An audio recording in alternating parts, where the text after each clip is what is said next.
और थैंक सबसे यू। पहले तो जरा ये ट्रम्प के टैरिफ पॉलिसी बताएं। आप तो फ्री ट्रेड, फ्री मार्केट्स के बहुत बड़े सपोर्टर हैं। ये ट्रम्प के जो टैरिफ्स हैं, ये कितना नुकसान पहुंचा रहे हैं अमेरिका को, दुनिया को? थोड़ा सा इसके ऊपर हमारे नाजरीन जो है उनको समझाएं कि हो क्या रहा है अमेरिका में।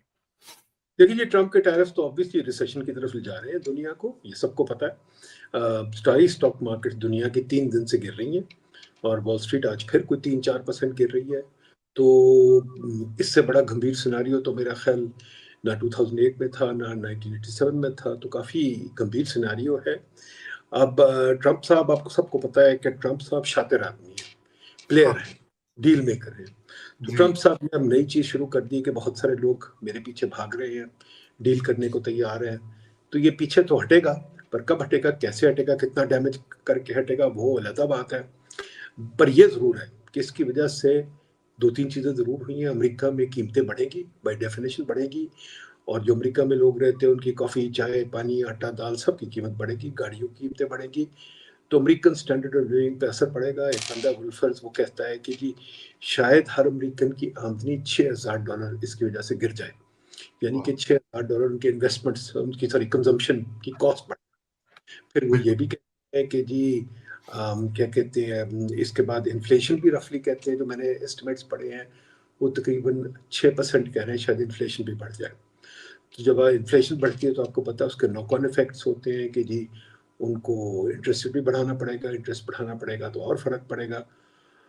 बाकी ये है कि ट्रेड वॉर भी जारी है, कि चीन ने भी जी। बढ़ाए हैं और कंट्रीज ने भी टैरिफ बढ़ाए हैं। तो अब वो पता नहीं डील मेकिंग क्या होती, क्या नहीं होती। उम्मीद है कि ट्रम्प इसको जल्द ख़त्म कर देगा, हाँ अगले चंद हफ्तों में। अगर ख़त्म कर दे, दुनिया नॉर्मल पे आ जाए, तो शायद रिकवरी का के आसार नज़र आ जाए, पर फिर भी एक डैमेज रहेगा। पर उसकी दूसरी जो चीज़ें बड़ी इंपॉर्टेंट, कि ट्रस्ट और क्रेडिबिलिटी ख़त्म हो गई। अमेरिका की जो लीडरशिप दुनिया की थी वो अंडर क्वेश्चन आ गई है। जो चीन ने वो स्टेप लिया अगेंस्ट द डॉलर, जो उन्होंने 4-5 मुल्कों में मिलके रेनमिनबी का सिस्टम बनाना शुरू किया, ये बड़ी नई चीज़ है। अगर ये चल गई तो डॉलर की हेजेमनी ख़त्म हो जाएगी। आपने सुना होगा क्रिस्टीन लगार्ड ने भी कहा है कि यूरोप को एक नया क्रेडिट कार्ड बनाना चाहिए अपना, क्योंकि हाँ। क्रेडिट कार्ड इंडस्ट्री सारी अमेरिका पे डिपेंड करती है।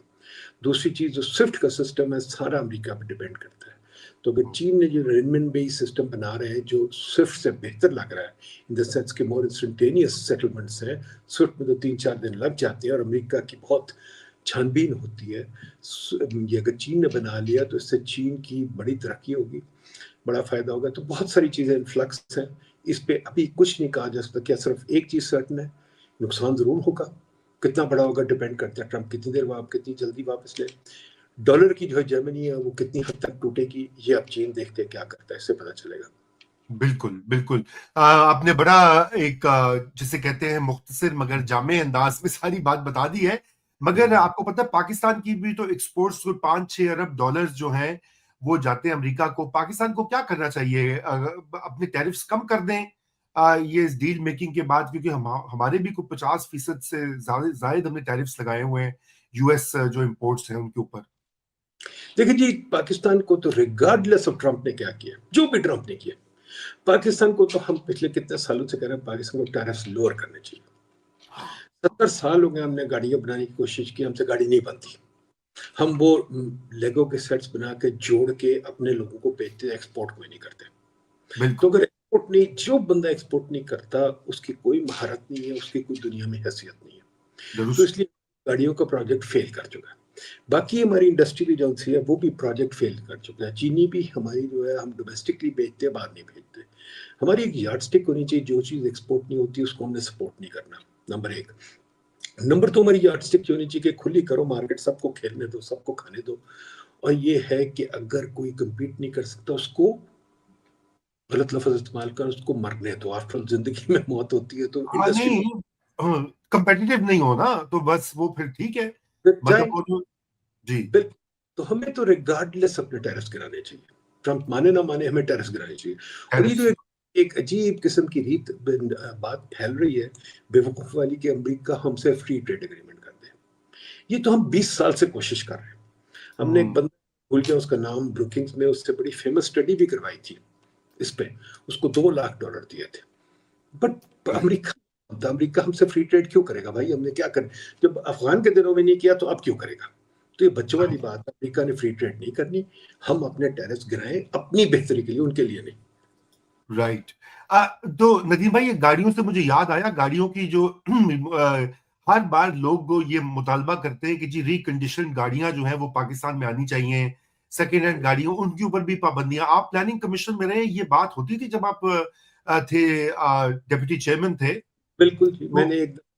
गाड़ी सेकंड गाड़ी की जो वो मयार मतलब लाइसेंस को उनका 3 साल से पुरानी नहीं कर सकते, मैंने 5 साल करवाई थी। मैं तो कहता सेकंड गाड़ियां आने दो, बल्कि हमारे जो गाड़ी बनाने वाले हैं उनको शर्म आनी चाहिए अगर वह सेकंड हैंड गाड़ी से नहीं कम्पीट कर सकते। उनकी हाँ। ये सेकंड हैंड गाड़ियों की गलती नहीं है। मैं सेकंड हैंड गाड़ी क्यों लूं भाई, अगर मुझे नई गाड़ी अच्छी मिलती है। पर अगर नई गाड़ी सेकंड हैंड गाड़ी से के बराबर नहीं है तो फिर मुझे लेने की इजाजत तो नहीं चाहिए, मेरा तो ख्याल होनी चाहिए। मेरे ख्याल गाड़ियों का निज़ाम खोल देना चाहिए, बच्चों वाली बातें हैं। खासतौर पर अब चीन ने जो इजाद कर दी है नई गाड़ी है, अब तो हमें और भी मुश्किल होगा कम्पीट करना। BYD वगैरह के साथ हम कम्पीट नहीं कर सकते, उनको आने दें, बल्कि कोशिश करें उनको ठेके दे दें और उनके साथ बैठे और वो हमारी गाड़ी अपने पास यहाँ गाड़ी बना सपोर्ट करें। राइट, बिल्कुल। तो ये टैरिफ्स पे तो बात हो गई। अच्छा, अब ये अब जरा थोड़ा सा पाकिस्तान की तरफ आते हैं। अमेरिका में तो जो हलचल है वो भी जैसे आप कह रहे हैं, आने वाले 1-2 महीने में पता लग जाएगा कि क्या ट्रम्प के इरादे हैं।